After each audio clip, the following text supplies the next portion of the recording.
last tournament day of 2020. We don't have a lot of fish lined up, but we do have a few different spots to try. And we're excited to try and have a good day on the water. And we're off to the races. And you'll see here in just a second that some of these other boats are pretty fast. And we have to do what we need to do to get out to the fish as fast as we can with the number of high-speed boats that are out there.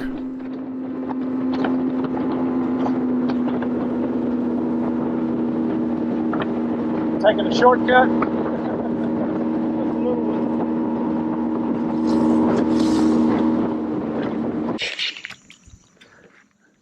This is stuff I used to catch them off of out here. Just like this. So this is the first of several alligators we see in this location. No fish, but plenty of alligators. That'd be a pretty easy cast right there. Yep, just throw that big trouble over him and he's on. The reason we're talking about a big treble hook is that in Mississippi we have an alligator season. And this is only about 2, maybe 3 weeks before the season. And they're notoriously easy to find and hard to get away from while you're bass fishing before the season opens. But it only takes about 1 day for the alligators to get very skittish and vanish during the season. Ooh, look at there. Huh? Look at there, straight ahead and to the left. There's 2 over there. Yeah. And the one earlier is still over there. He came back up. Man, look at those. Yeah, there's 3 keepers right there. Yeah. Yeah.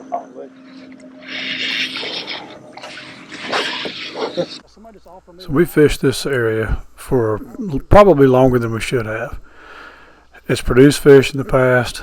It's good looking water, lots of grass and structure, but nothing but alligators today. See his whole tail. Uh-huh. He is a big one.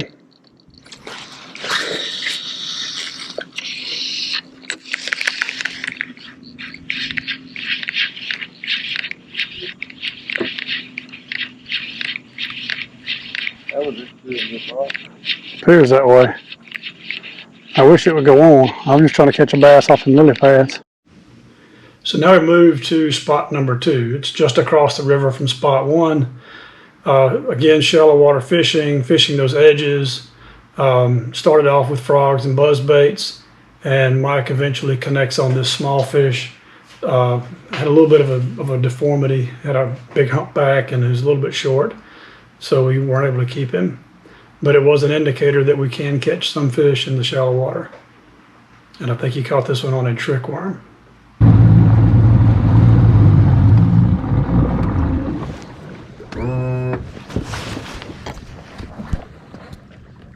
Just a little bit off the beaten path. It's hard to tell right here, but I'm fishing this thing pretty slow. If I reel any slower, the bait's going to sink and I'm going to lose that buzz. It looks like I'm turning the reel handle really fast, but this is a pretty low speed Black Max reel, so I have to turn that handle a little faster than what you would think.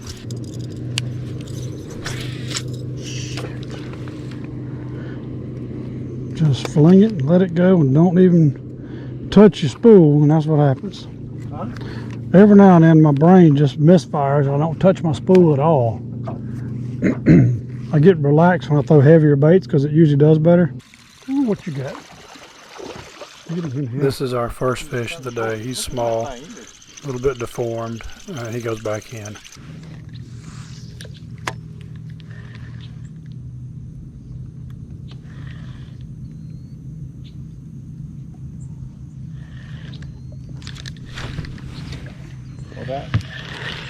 That wasn't nothing. Wishful thinking is what that was. We moved further out into the deeper water here, and there were shad everywhere, lots of shad, and you could see a little bit of top water action, not from fish chasing them, just the shad were on the top of the water, and you could see some flickers, and the water would ripple just a little bit above where they were, because there were so many of them, and they were just in big schools. All right, now we move to spot number 3, upriver. Well, that. That would nothing. This is our first fish of the day. He's small, a little bit deformed. He goes back in. What that? This is our first fish of the day. He's small, a little bit deformed. He goes back in. What that? All right, now we move to spot number 3, upriver.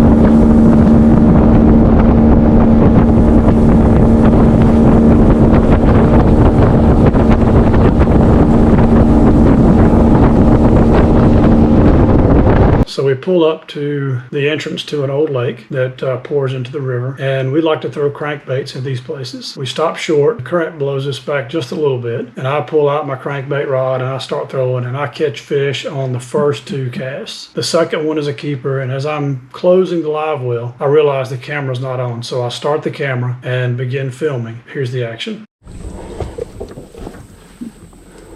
They are right in front of that tree. Yeah.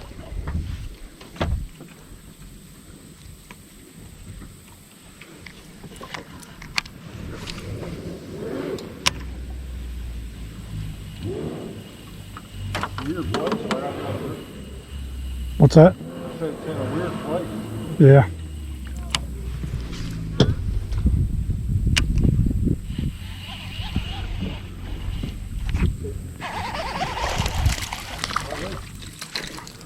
I'm gonna have to get me a deeper running crankbait.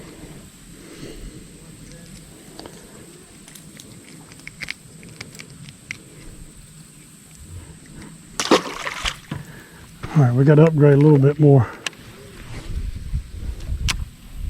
What was that, 3 cast, 3 fish? 5, I think 5 casts, 3 fish. And a couple different bites that I didn't get.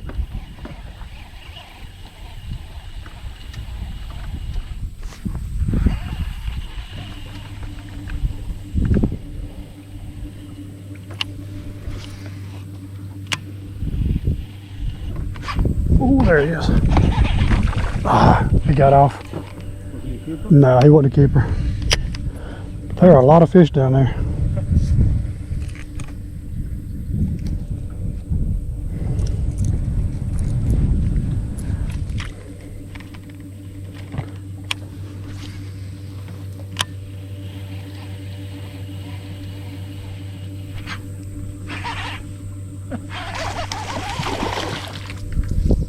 I don't think he'd have kept either.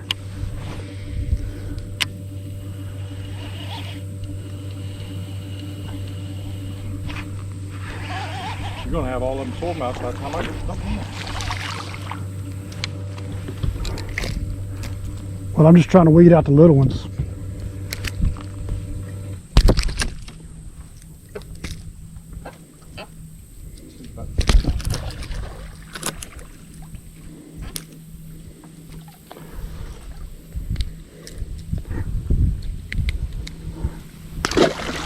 They are right there in that little hole.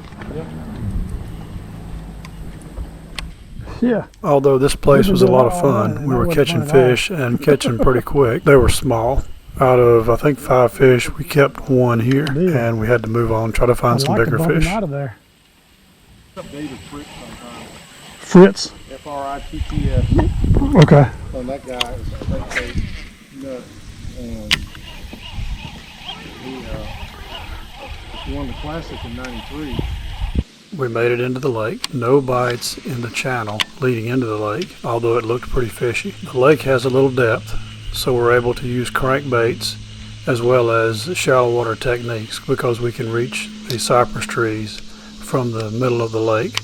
Then we spotted some schooling fish that were chasing shad and busting the top of the water. Turns out this was a trap. Breaking loose over there, straight ahead.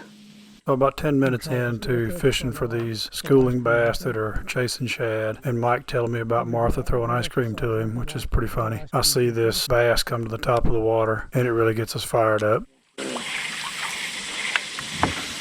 Oh, there's a bass right there. I just saw him. Where? Just come up and went down. Oh, I see the boil. Yeah. I watched him. He was between me and my bait. See, there's one right there. I can't see it. Yeah, they're under these shad. They're all under them. What you got? Oh. A line. Golly. Oh, a rod and reel. Rod and reel. Check that out. Would have been nice to at least get a good plug out of it, but that's just an old cork. I imagine that reel ain't worth a darn. This is a crappie max. The rod will be fine. The rod will, yeah. The reel's probably shot. Oh, yeah. Ain't but one way to find out, huh? Good. Huh.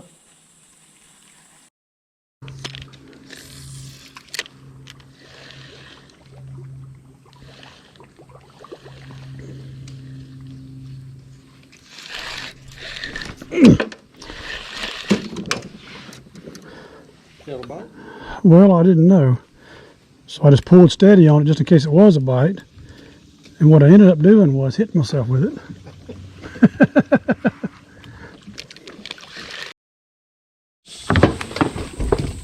All right, that's the one we need. He's 20 minutes now.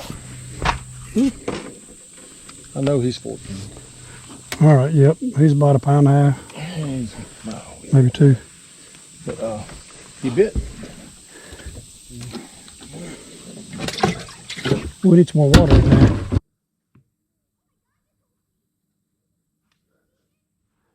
That describes exactly what happened when it did. We gave up on the lake, and now in this clip you see us heading out after only catching one keeper in the lake. And right here, Mike connects on a small one for us.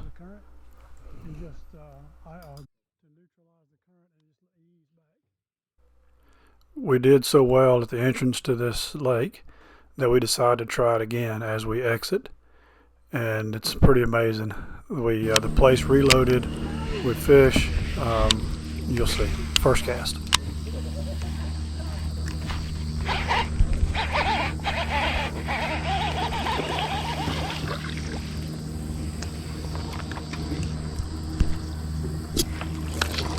Ah, a double. Yours is a keeper. Might be. Look at there. Spot.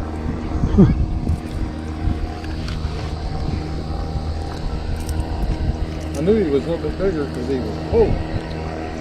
But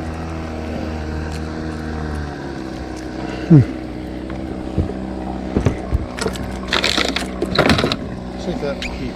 Oh, you Yeah, let me get him. that'll be about 13.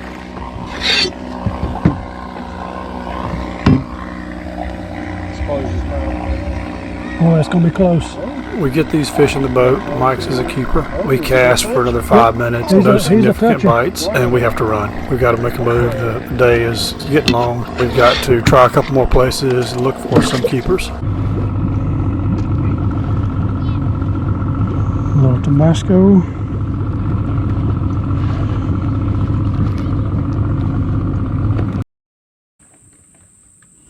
We went upriver and stopped at a ditch that has maybe quarter mile of length to it, and fished to the end of it. And just as we were turning around, Mike catches this 3-pounder. And that's just the beginning of it. Right at the turnaround point. I was backing up. Yeah. Was it in that treetop when you hit it? He was back in there. Really? The next action that we had here came from the bank, believe it or not. We go forward towards the end of that ditch a little farther. Mike makes another cast, and the bank explodes, and this small alligator comes running off the bank, charging after his buzzbait. He's looking at mine.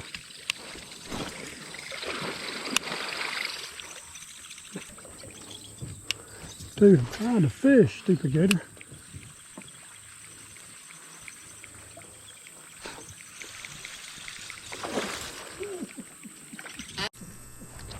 We can't get away from this guy. He is staying just ahead of us, and he is more hungry than he could possibly be scared. Right by that knucklehead. And we finally just back out of here and get away from him. So we stop in one more lake, fish for maybe 45 minutes. We don't do any good in here, but I got to practice some casting, working on my skipping, and we're off to the weigh-in.